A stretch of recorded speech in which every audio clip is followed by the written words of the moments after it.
Well, this is Marlene in the potato field. Now look at all these beautiful spots.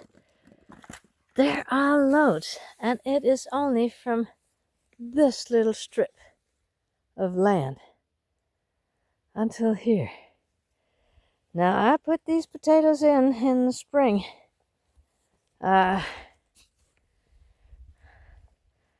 Those of you that heard me talk about how stony and full of granite and rocks the soil is, that is by me. This is not by me. This is by my nearby neighbours, Maria and Gunnar, who have this wonderful patch of vegetable garden and a beautiful greenhouse as well. But this patch was overgrown in the middle here. You can see this is just grass overgrown. And they actually wanted it to be active again. So they told me, well, if you can manage to come and dig up some of that grass and get the turf off and get the soil ready, you can have some vegetables in it. And what I managed to do was to get this little piece of maybe 10 square meters, not even, but that's what I managed. And I put potatoes in it, and now I'm harvesting the last of them. And how do you see where the potatoes are? Well, that one, that is an old potato plant. So if we dig under this one, there should be some potatoes there. Look at that. Look at that. They are just exploding out of the soil, and a good size as well. And because I left them in the soil, we cut out the top of the potatoes because they get blight at some point. And when they do, you want to cut the top so that the rain doesn't bring the potato blight down to the potatoes. And if you do it early enough, well, then you get good looking potatoes with no blight. They have maybe a little bump or two. This here, these little warts here, they are results from the blight, but as soon as I peel them or get under their skin, you can see it doesn't go deep into the potato. It's just the skin. So they are beautiful. They are not harmed at all. And what was there? 7, 8 pieces, all from one potato. Why not? Why not? Yeah, they still keep coming up. That is from the same plant still. I haven't gone into the next plant.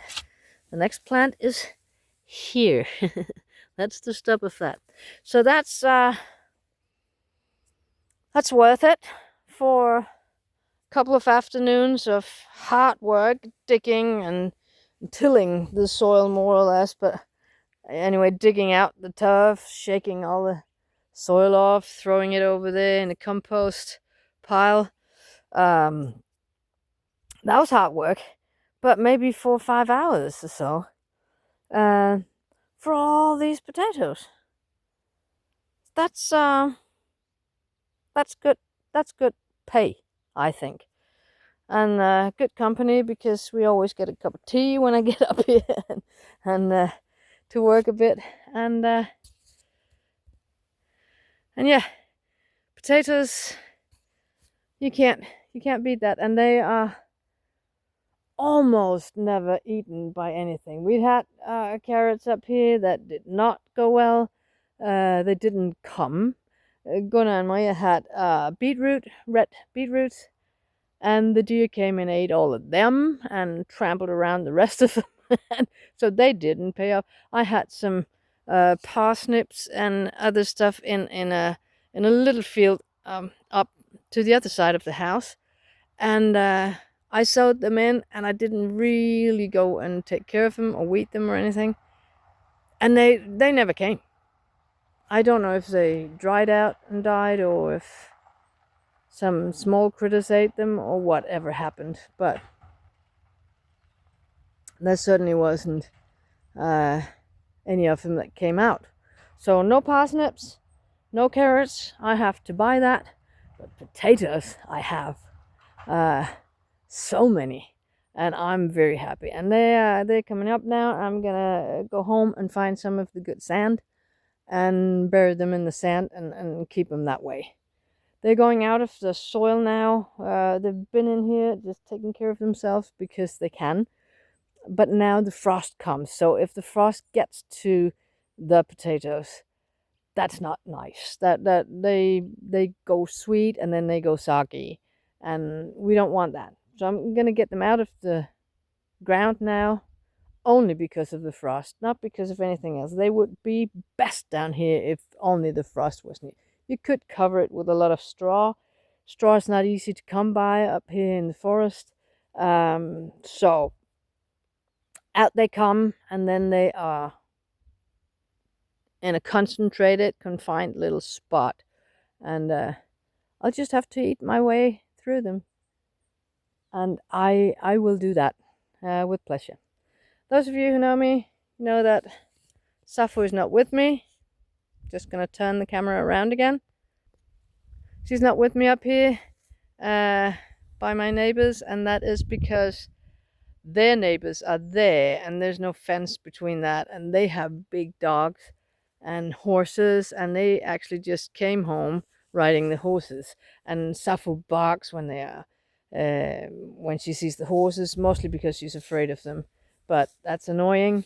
And Gunnar and Marie, who lives here, they have two cats that are half feral, who only trust Marie and Gunnar, and they get scared when Sappho is here. Even if she's not hurting them, then she's big and rambunctious, and they don't like her very much.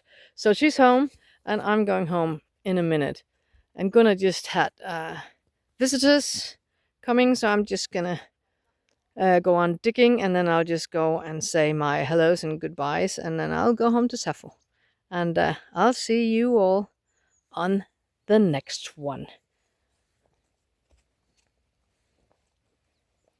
Bye bye, everyone.